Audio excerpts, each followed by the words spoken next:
Bonjour, je suis Christelle Eliassin, cofondatrice de la chaîne de restaurants Aishan Mama.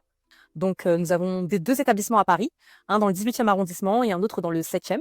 Donc, ce qu'on propose, c'est la base de la gastronomie haïtienne dans un cadre atypique et immersif qui permet aux clients de voyager en Haïti le temps d'un repas. Alors, on s'est lancé dans la restauration parce que, en fait, on s'est rendu compte avec ma sœur qu'il n'y avait pas beaucoup de restaurants haïtiens à Paris et que les gens ne connaissaient pas forcément la gastronomie haïtienne, qui est une gastronomie assez riche, qui est réputée mais pas forcément répandue. Et on s'est lancé ce défi d'essayer de démocratiser au maximum la cuisine haïtienne et de faire découvrir aussi un peu notre culture en France, à Paris, aux personnes qui nous entourent, là où on a grandi. Donc, on a commencé dans un premier temps avec une activité de traiteur. Donc, on faisait de la cuisine pour des événements. Et avec les retours positifs qu'on a accumulés, on s'est dit que ce serait bien de se lancer dans la restauration. Et en 2022, juste après le Covid, on a ouvert notre premier restaurant haïtien à Paris, dans le 18e arrondissement. En tant qu'entrepreneur, c'est un sentiment qui revient assez souvent. On a l'impression d'être un peu incompris ou que personne ne partage avec nous les mésaventures, tous les inconvénients qui sont liés au métier de la restauration. Après, c'est un très très beau métier, c'est une belle aventure humaine, mais je dirais que c'est un peu les montagnes russes au niveau des émotions. On passe par différentes émotions tout au long de la journée et du coup, on se sent seul parce que personne n'arrive forcément à comprendre et à capter tout ce qui se passe en backstage. Alors, les plus grands défis, je dirais, qu'on a rencontrés, c'est des défis liés au recrutement.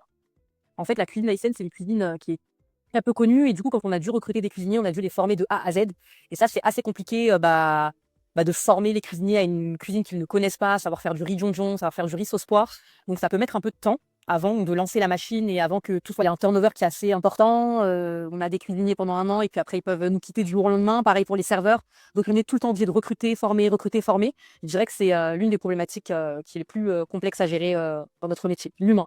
Selon moi, ce qui nous a un petit peu bloqué à un moment donné, justement, c'est que ma sœur et moi, on s'est retrouvés un peu submergés par une tonne de choses à faire. Gérer l'administratif, les finances, le recrutement, les formations, la logistique, le réassort, etc. On avait une multitude de choses à gérer. On avait besoin d'aide et je pense que c'est ce qu'on est un peu venu chercher à travers Impact, à travers le parcours qu'on a eu grâce à l'accélérateur. Plus de structuration, des astuces, des conseils pour pouvoir mieux se développer au sein de notre activité et avancer sereinement.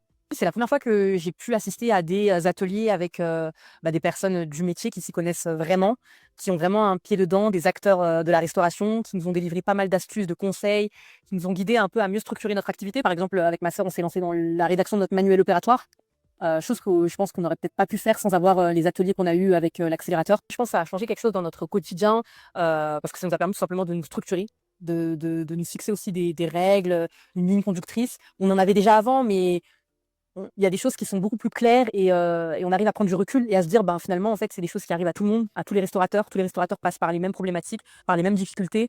Et du coup, ça nous a beaucoup aidé à nous structurer, je dirais. Alors, comment on a évolué? On a évolué déjà parce qu'on a une équipe maintenant qui est un peu plus solide qu'avant, avec 2 cuisiniers, 2 serveuses, ma sœur qui arrive à gérer toute seule le restaurant dans le 7e, moi qui arrive aussi à gérer dans le 18e, et puis avec pas mal de perspectives d'évolution. On a beaucoup, beaucoup réfléchi sur le sujet de la franchise ou de la succursale. Donc, on a pas mal d'idées en tête de développement, même à l'étranger. Donc, ça nous a pas mal guidés à ce niveau-là. Ça m'a permis de rencontrer pas mal d'autres restaurateurs à qui je peux demander des conseils ou de l'aide quand j'en ai besoin. Enfin, ça nous a permis de développer un réseau, en fait, finalement, et de garder contact avec pas mal de professionnels. Super aventure, rien à regretter, que du positif. J'ai pu apprendre énormément de choses. L'accélérateur m'a permis tout simplement de progresser. Donc, c'est quelque chose que je recommande à tout le monde, à tous les restaurateurs qui veulent se lancer ou qui galèrent un petit peu et qui ont besoin d'aide, de rejoindre Impact.